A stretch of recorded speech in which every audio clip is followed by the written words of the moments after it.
Bumuelta si Pangulong Marcos matapos siyang akusahang drug addict ni dating Pangulong Rodrigo Duterte. Tingin daw ng Pangulo, epekto ng painkiller na fentanyl ang mga pinagsasabi ng dating Pangulo. May report si Ian Cruz.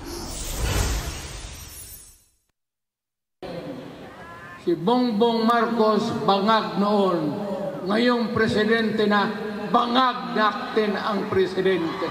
May drug addict tayo na presidente. Yan. Sinabi yan ni dating Pangulong Rodrigo Duterte sa isang prayer rally sa Davao City kagabi. Nung ako'y mayor, pinakitaan ako ng evidence ng PDEA. Doon sa listahan, nandoon yung pangalan mo, Mr. President. Baka susunod ka sa dinaanan ng tatay mo. Diyan ako takot. Ayaw ko mangyari sa iyo yan. Binanggit din ni Duterte ang kanyang kaso sa International Criminal Court. Sabi nila, pinapagpatay ko raw yung mga drug user at drug addict. Mabutit na lang, wala nga ako sa pwesto. Baka kasali ka pa.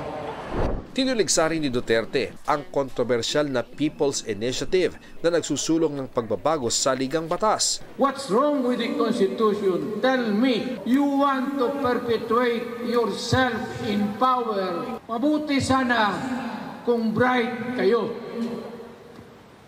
Kung drug addict ka lang naman at may asawa kang hungry for power, tapos may isa itong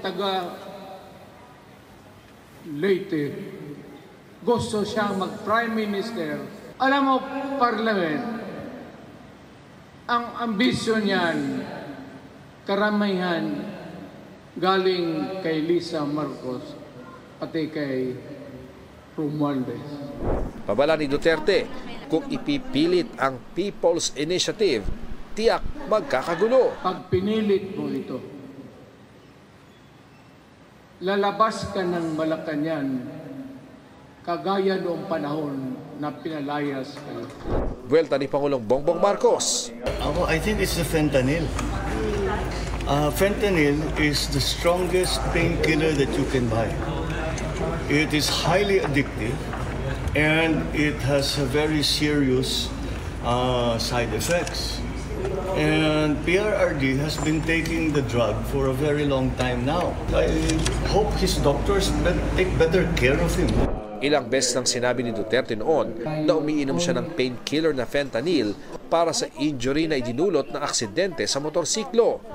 Nang tanungin naman ng Malacanang press corps si Marcos kung totoong nagdodroga siya, gaya ng akusasyon ni Duterte. But sir, can you categorically deny that you're involved in drugs para matapos lang yung... Okay na tayo. Don't even dignify. Sinisika pa ng GMA Integrated News na kunin ng panig ni First Lady Liza Araneta Marcos. Tumanggi namang magbigay ng pahayag si Vice President Sara Duterte. Magkatabing nakaupo ang First Lady at ang Vice Presidente habang nagtatalumpati ang Pangulo sa departure ceremony bago tumulak pa Vietnam para sa isang state visit. Pagkatapos ng talumpati, nakipagbeso si Marcos kay VP Sara na itinaga mo ng caretaker ng gobyerno. Sa tarmac ng Villamor Air Base, kinamayan ng Pangulo sina Executive Secretary Lucas Bersamin at VP Sara. Ang First Lady naman, bineso si Bersamin at sumakay sa eroplano.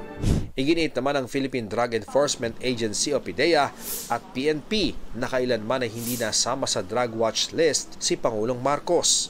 Kahapon, hinamon ni Davao City Mayor Baste Duterte ang Pangulo na mag-resign. Sagot ni House Speaker Martin Romualdez kina dating Pangulong Duterte at Davao City Mayor Baste Duterte.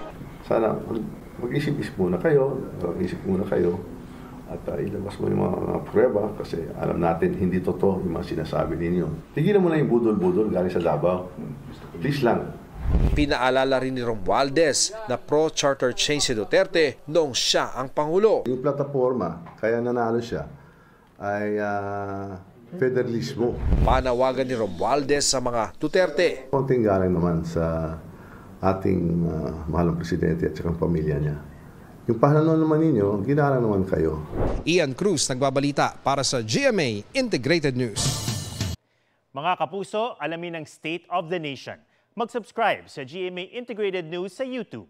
Sa ating mga kapuso abroad, samahan nyo kami sa GMA Pinoy TV at sa www.gmanews.tv.